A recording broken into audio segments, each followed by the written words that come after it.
प्रभु यीशु मसीह के मीठे मधुर नाम में आप सब लोगों को एक बार फिर से मेरा सलाम। पिछले संदेश में मैंने आप लोगों से बातचीत की थी जाबेस के बारे में और जाबेस की प्रार्थना के बारे में।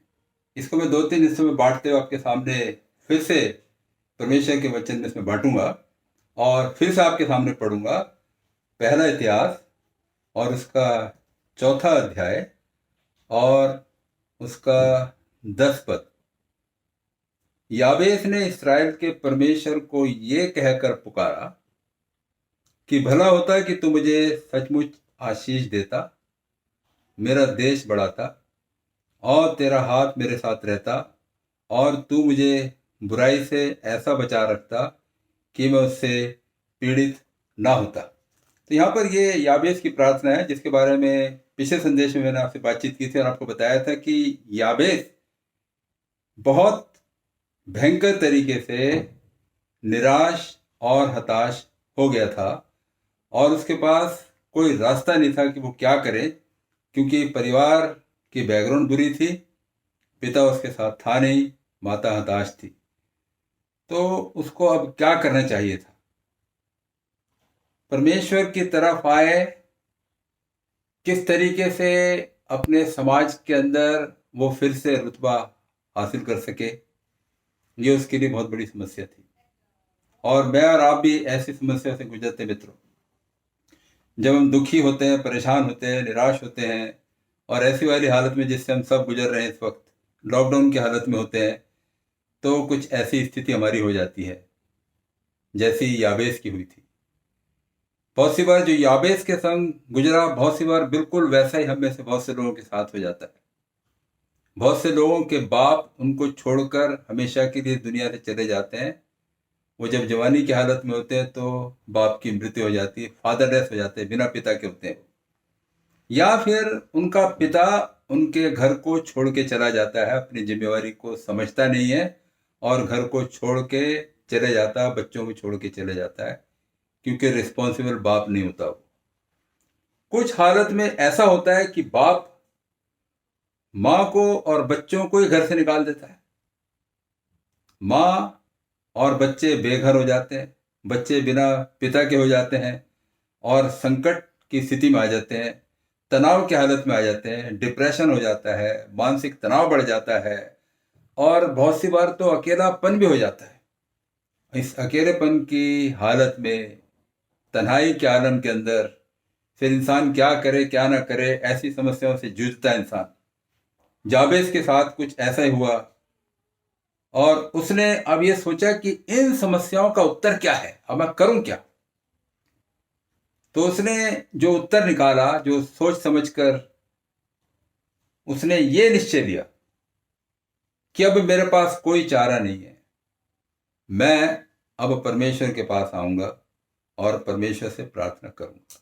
लेकिन उससे पहले मैं आपका ध्यान कुछ ऐसी बातों की तरफ लगाना चाहता हूं, कल्पना करते हुए, थोड़ा सा इमेजिनेशन करते हुए, कि जब उसका बाप, याबेस का बाप, पता नहीं कौन है, उसका आता पता कुछ भी नहीं है, लेकिन इस हालत में जब उसका जन्म हुआ, माता ने उसको पाला पोसा होगा, फिर उसको बड़ा करने की जिम्मेवारी माँ के ऊपर पड़ी होगी।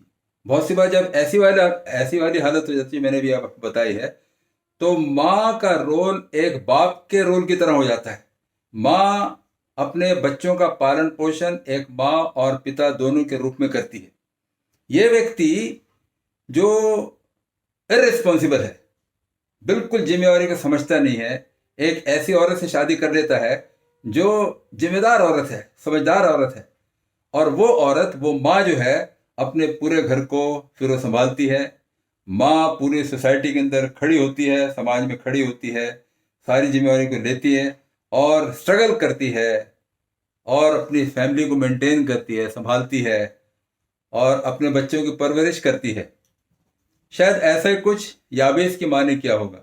बेशक वो हताश थी, उसका नाम रखा था उसने याबेस, जिसका मतलब है दुखी, जिसका मतलब है शोक, जिसका मतलब है पीड़ित।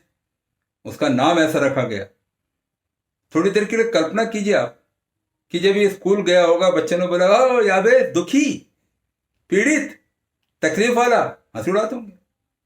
माँ ने उसकी देखभाल की है, कैसा भी नाम रख दिया था। तो याबेस को जो भी कुछ शिक्षा मिली वो उसकी माँ से मिली। उसका संडे स्कूल उसके घर के अंदर था। माँ ने उसको शिक्षा दी होगी, समझाया होगा परमेश्वर के वचन के बारे में और परमेश्वर यहोवा के बारे में। नहीं तो शायद ऐसा भी हो सकता है कि ये जो प्रार्थना याबेस ने की है, उसने परमेश्वर को पुकार कर कहा है, इस्राएल के परमेश्वर। उसने यहोवा परमेश्वर ऐसा वाला शब्द इस्तेमाल नहीं किया। उसने बोला, हे इस्राएल के परमेश्वर, इस्राएल के परमेश्वर कह के उसको पुकारा। और क्यों पुकारा, इस्राएल का परमेश्वर क्यों बोला? मैं ऐसा सोचता हूं शायद इसलिए कि जब उसकी माँ उसको लेके जाते हैं कि प्रार्थना करने के लिए कहीं पर भी, और जो भी विधियां उसको उस जगह पर यहूदियों की विधियां हैं दिखाई देती होंगी, उन सबको उसके दिमाग में उसने कहीं बटोर के रखा होगा। और तब उसने बोला होगा कि ये परमेश्वर जिसको मैं बचपन से देख रहा हूं, मेरी माँ मुझको ले जाती है, समझाती है, बताती है, ये इस्राएल का परमेश्वर कुछ कर सकता है।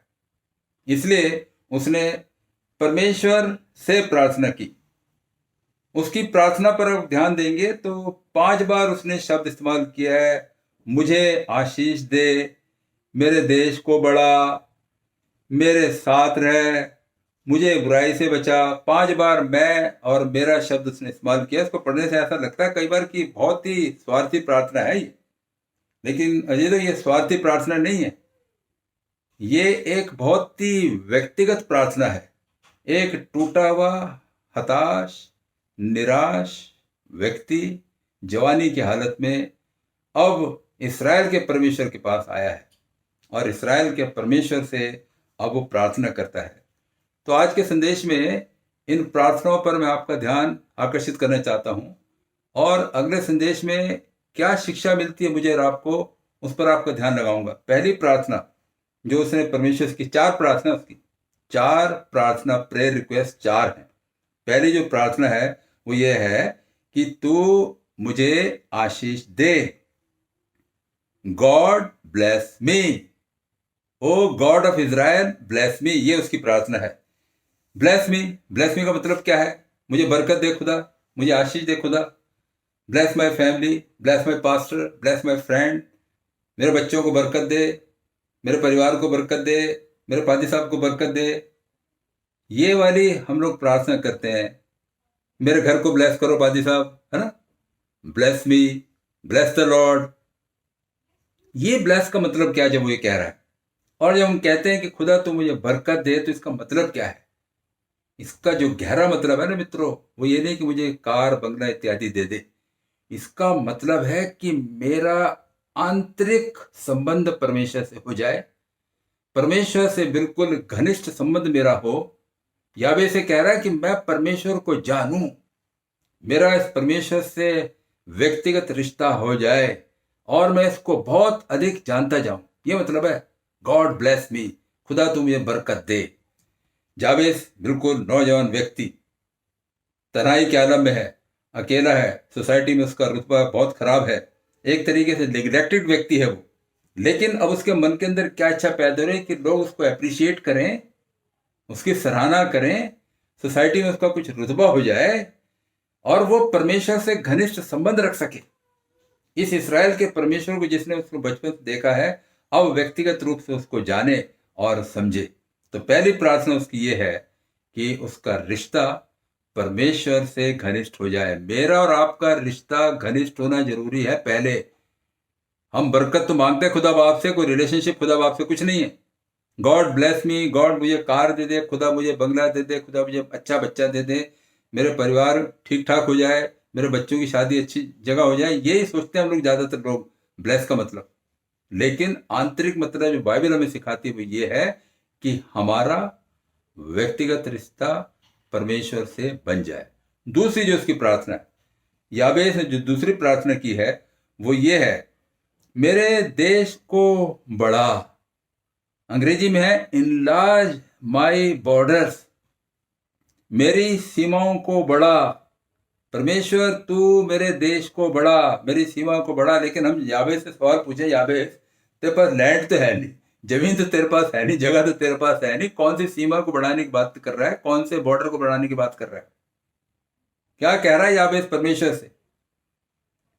परमेश्वर से याबेस, एक दुखी व्यक्ति जिसके नाम का मतलब है दुख, वो अपने इस माहौल में परमेश्वर से प्रार्थना कर रहा, कोई मौका मुझे दे खुदा बाप, मेरे लिए कोई अवसर निकाल खुदा बाप, मेरे लिए कुछ ऐसा एवेन्यू तैयार कर दे खुदा बाप कि मैं फिर से अब समाज में जिसमें हमारा नाम खराब हो गया, मेरे परिवार का, वो फिर से ठीक हो जाए।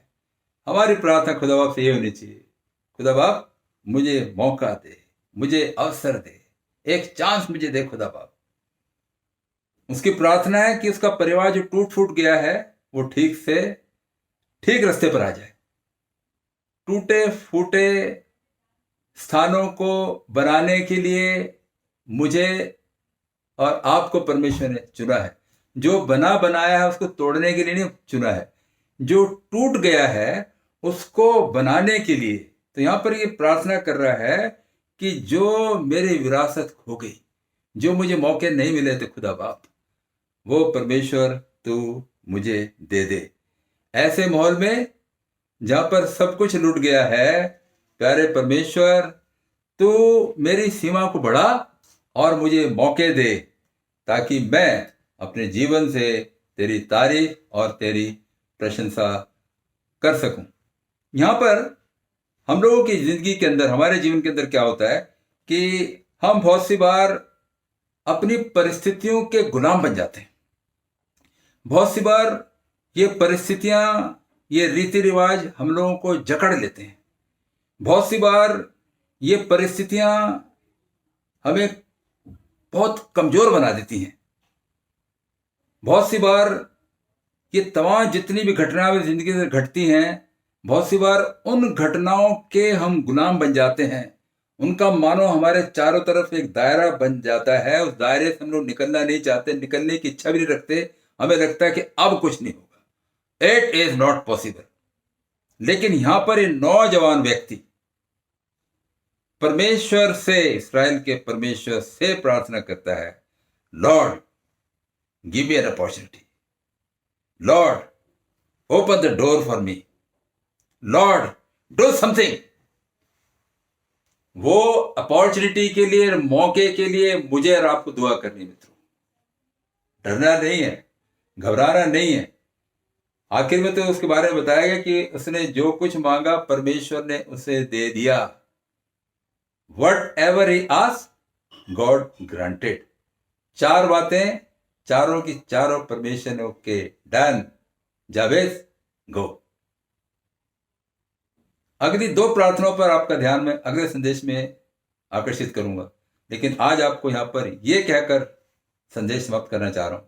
अगर आप हताश हैं, निराश हैं, पापा छोड़ के चले गए, बिना बाप के हो गए, आप अकेले हैं, तन्हाई का आलम है, बिजनेस खत्म हो गया, लग रहा है आपको लुट गए, आपके पास मौका है और अभी मौका है। आप इस्राएल के परमेश्वर के पास आए। इस इस्राएल के परमेश्वर से मेरी और आपकी मुलाकात कराने वाले प्रभु यीशु मसीह हैं। आप इस परमेश्वर के आगे आए और गिड़गिड़ाएं और उसको बोलें, परमेश्वर गिव मी एन अपॉर्चुनिटी, परमेश्वर मुझे मौका दे, परमेश्वर मेरे बॉर्डर्स को बढ़ा दे। और सचमुच परमेश्वर आपकी प्रार्थना को सुनेंगे जब आप ईमानदारी से परमेश्वर से प्रार्थना करेंगे। खुदा आपको बरकत दे। God bless you and God bless me also.